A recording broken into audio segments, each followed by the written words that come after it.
cell in our body contains a copy of our genome, over 20,000 genes, 3 billion letters of DNA.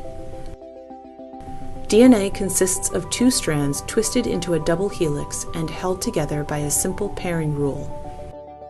A pairs with T and G pairs with C. Our genes shape who we are as individuals and as a species. Genes also have profound effects on health, and thanks to advances in DNA sequencing, researchers have identified thousands of genes that affect our risk of disease. To understand how genes work, researchers need ways to control them.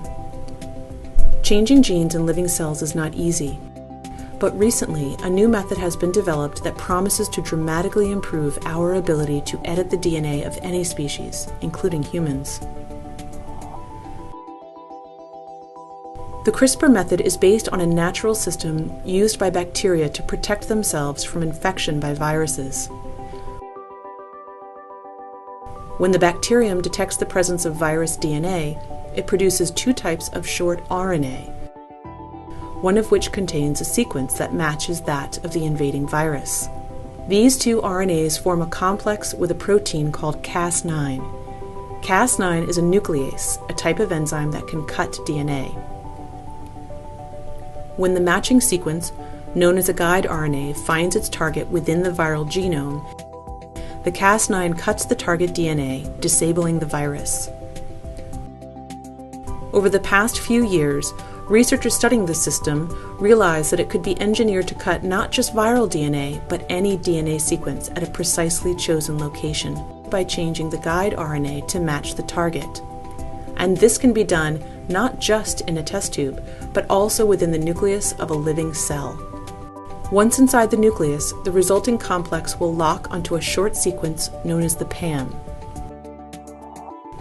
The Cas9 will unzip the DNA and match it to its target RNA.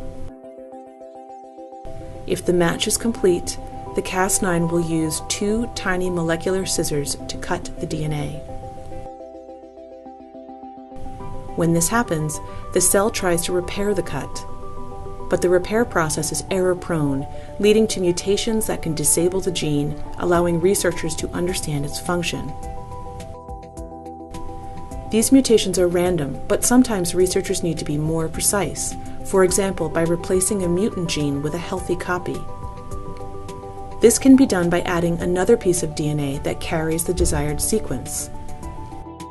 Once the CRISPR system has made a cut, this DNA template can pair up with the cut ends, recombining and replacing the original sequence with the new version. All this can be done in cultured cells, including stem cells that can give rise to many different cell types. It can also be done in a fertilized egg, allowing the creation of transgenic animals with targeted mutations. And unlike previous methods, CRISPR can be used to target many genes at once, a big advantage for studying complex human diseases that are caused not by a single mutation, but by many genes acting together. These methods are being improved rapidly and will have many applications in basic research, in drug development, in agriculture, and perhaps eventually for treating human patients with genetic disease.